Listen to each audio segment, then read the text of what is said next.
घन अमृतमंता तृप्त करता अशरण शरण कोटि कैवल्यनाथ महाप्रभु कोटि कोटि ओडियार जीवन धन मो कालिया शांतर चरणार बिंदरे अनंत कोटि दंडवत अर्पण करी।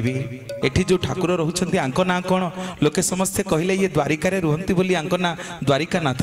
पुणी बुली बुली जाई पहुँचला रामेश्वर रे सेठी लोक मानक पचारा कला भाई एठी जो ठाकुर अछन्ती आंक ना कौन लोके सब कहले ये रामंकर ईश्वर बोली आंक ना रामनाथ। पुणी शेषकु लोकटी बुली बुली आज्ञा पहुँचला आसिकी पुरी रे सबु लोक मानक पचारा कला भाई एठी जो ठाकुर अछन्ती आंक ना कौन लोके समस्ते कहले जगन्नाथ।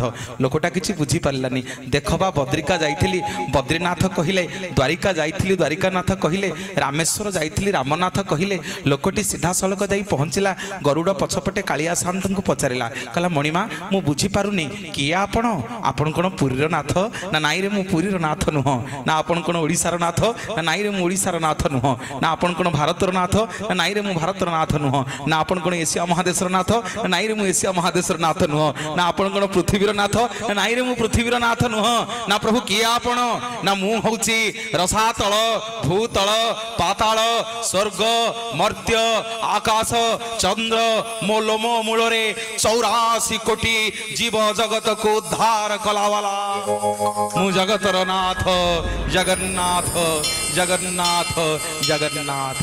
कौन पे जगन्नाथ